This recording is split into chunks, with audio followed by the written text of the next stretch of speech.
I'm doing so now. Can you Excellent. see this? Yep. All right, just give me a second to orient myself. All right, you can see my screen, right? We can. You're all good. Way to go. Fantastic. Okay, well, good morning from here. Good afternoon to all of you. I realize I'm the final session for your day. So again, thank you very much for the invitation to be here. My name is Fergus McDonald. I'm the Deputy Director of the HDR UK program, which is a program all about trusted research environments and led by HDR UK. And maybe just one thing to start, which is quite interesting for me personally, is I was actually born at Flinders Hospital in Adelaide, and this is the first time actually that I'm returning to the place of my birth, albeit virtually.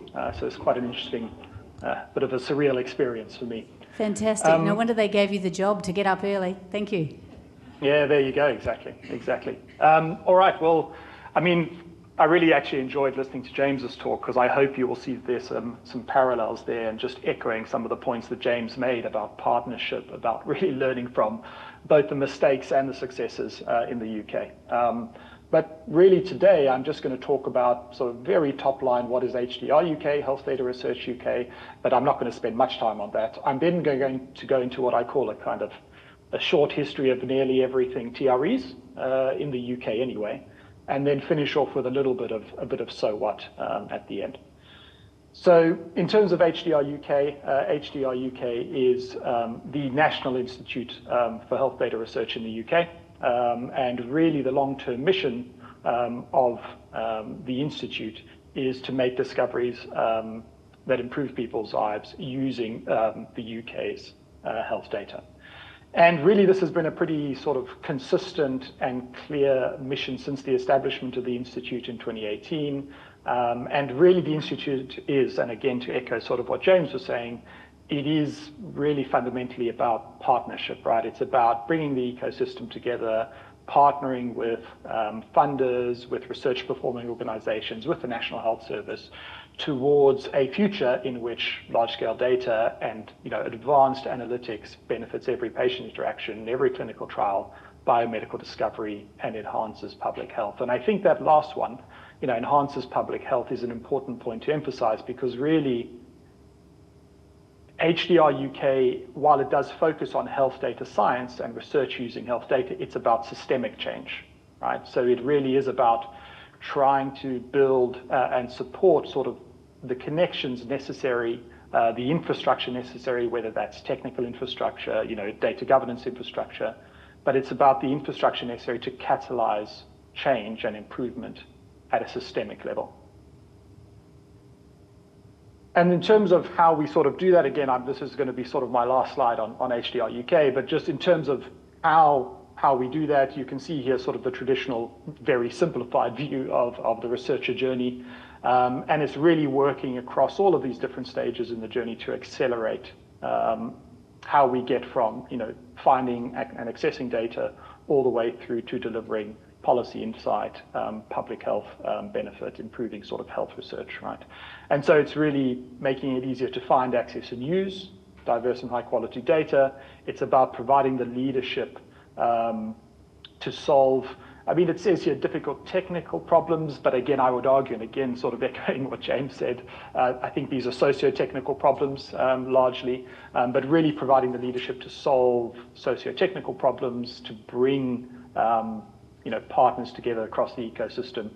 And then that's that final point, right? Collaborating, right? Connecting the data, the people and organizations to tackle these challenges, both in the UK, but increasingly and in the context of today, of course, internationally as well.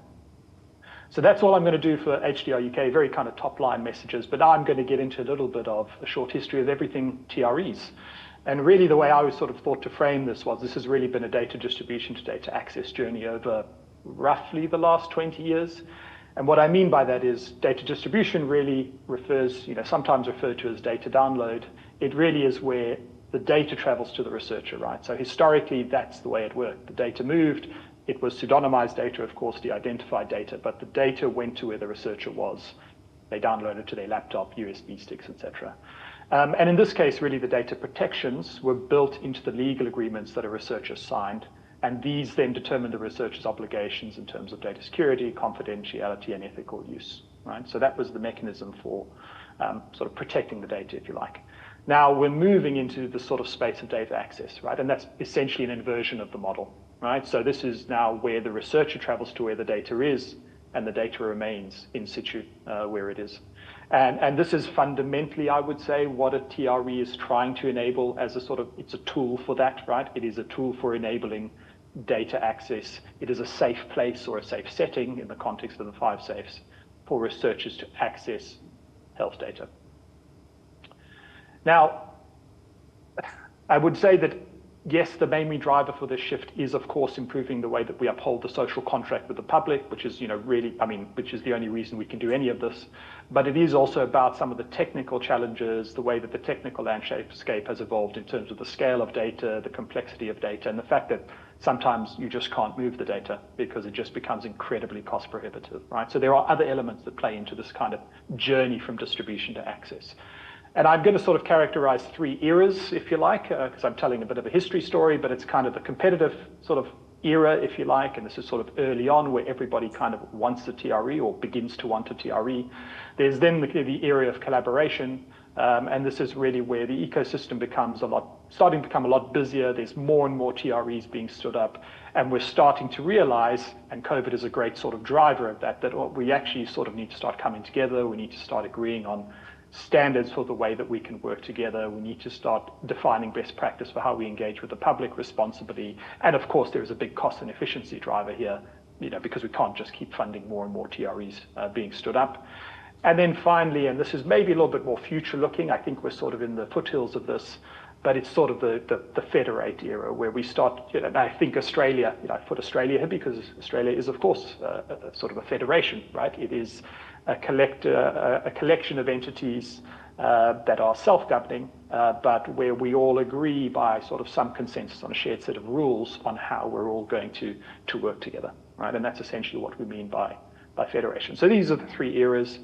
And I realize I was going to talk through the 5 safes. I'm not sure if I need to actually with this audience, right? Because it seems like you've got that well covered. Yep, but just to highlight we've had them a few times. Okay, great. So I won't go through them. I'll just click through this. But just, I guess, to say that this is sort of first coined in 2003 by the Office for National Statistics in terms of a kind of principles of risk management approach for how we enable safe and ethical access to sensitive data for research, right?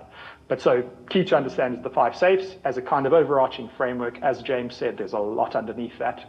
But as an overarching framework and how we communicate what we do, especially to the public, it is incredibly useful and impactful. And then, of course, what is a TRE? Now, I'm not sure I need to go through this either, to be honest, off the back of sort of what I've heard so far. Should I go through what is a TRE in the context of the 5 safes, or should I skip this as well? No, I think you can skip it. All right, great, cool. I guess the only thing I'll add here is really the term, at least as far as I can tell, for trusted research environment, the way we more or less understand it today, is more or less coined in 2013. Right? So this is when it starts to become, I think, an idea, but someone can correct me if there's a disagreement there.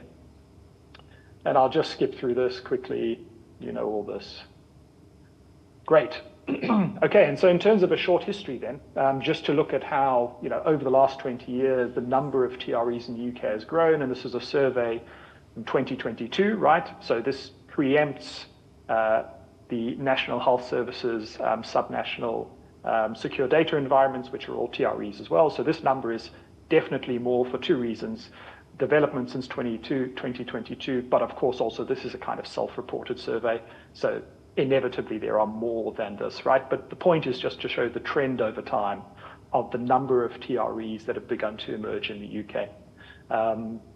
And again, I'm going to go through sort of the eras here. So if we look at sort of the competition phase, 2005 to 2013, and a little bit after that, it really starts, and again, this is not a full picture of the landscape. I'm sure I'm leaving some out here, but in the interest of getting through this relatively quickly, we see really that this starts, I would argue, in some of the sort of the smaller nations. So we see the Sale Data Bank in Wales being established as a sort of early kind of TRE idea, the TRE. We see the safe havens in Scotland. So in Scotland, we have sort of these regional safe havens or TREs being established. And we have the Honest Broker Service in Northern Ireland, which is also being established, right? So we start to see sort of TREs forming around this sort of 2005 to 2013 period.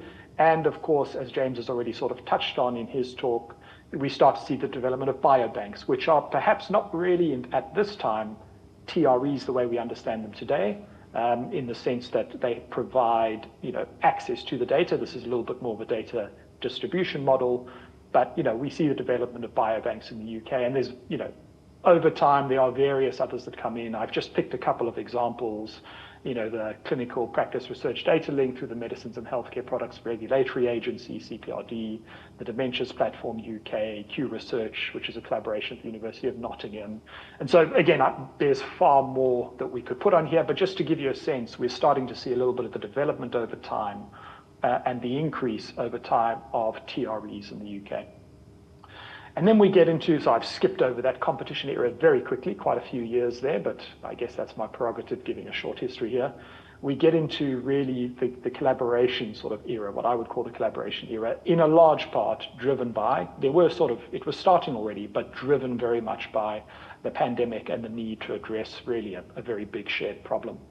And we sort of start to see the landscape do this, right? We start to see some commercial players come in. We start to see offerings from Azure, from AWS, from GCP. We see Iridia, which is a commercial supplier. We see the emergence of OpenSafely and their sort of innovative model for how you enable access to health data, the UK longitudinal linkage collaboration, big investments like Our Future Health. So again, the message really is it's the same message. We're starting to increasingly see a large number of trusted research environments, and it's how do we manage this increasingly busy ecosystem in a way that makes sense, both sort of operationally, but also, frankly, from the point of view of the public purse and taxpayer money as well.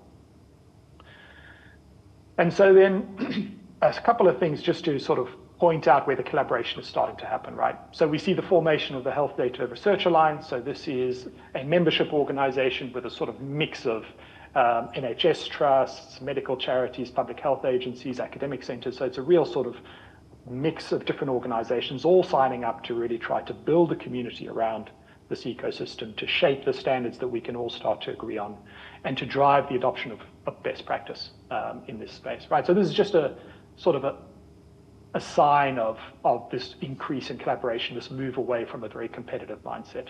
And I'm not going to go through the details on the right, but there are numerous outputs and streams of work that the Alliance has taken up over the years. We start to see sort of Alliance, again, the HDR Alliance, green papers, white papers that are starting to influence sort of how the community and how policy is starting to think about trusted research environments. We start to recognize the challenge of data governance, which I think, again, James has touched on, and the complexity of data governance in the UK, and really this sort of coming together and recognizing that we need to solve this problem together, and we need to tackle this challenge together in partnership. So we see the formation of the Pan-UK Data Governance Steering Group. This is sort of the membership of that group, and this is a group, a working group dedicated to trying to standardize, simplify, while maintaining sort of trust and robustness, the information governance and data governance landscape in the UK. And we start to see some of those standards emerging, right? So we start to see, and I'm just showing you sort of the standards which are a little bit more operational, right? Template data access agreements, right? The legal agreements, template data access application forms, so that we can start to make it easier for the researcher to apply, but easier for the organization supporting those researchers to sort of put all of the operational things in place, legal agreements, etc., to make this easier. And I haven't even got into the data standards here, right? There are, of course, data standards, much more technical standards behind some of this as well. And we see, again, just to illustrate this kind of coming together, we see the Public Engagement in Data Research Initiative, right? The PEDRI initiative, which is, again, as this is a constant theme. It is a coming together. It is a let's work in partnership. Let's try to collaborate to create an improved culture of public involvement and engagement. Let's try to define good practices for public involvement and engagement in the way that we engage with patients, professionals, and the broader public. Right. So again, the message here is just partnership, coming together, trying to solve this as a collective. Right. It's really collaboration. We start to see tools. So we see the Health Data Research Innovation Gateway, at least the initial version of the gateway. There's a new version that's recently been launched. But this is really about trying to support researchers in navigating this landscape, this ecosystem, which is becoming increasingly more complex. Right. Finding the data, the routes to requesting, excuse me, You've got 2 minutes, Fergus. 2 minutes, all right, I'm going to have to move then. The routes to applying for access to the data and sort of really supporting researchers in navigating this very busy landscape. And the DARE UK program, which is the program I lead, which is very shortly looking at the real infrastructure and technical aspects of trusted research environments, but increasingly how they interoperate, how we start to federate and enable federated analysis across these research environments. And then really the kicker, I think, which sort of moves us into the sort of federate era is, a lot of the policies that James has sort of already sort of laid out quite nicely, but I think some big ones were the Data Saves Lives policy, and of course the Better, Broader, Safer, or the Goldacre Review as it's referred to, and this investment from the National Health Service, at least in England, to establish their sort of network of secure data environments, or TREs really, because that's what they are in part.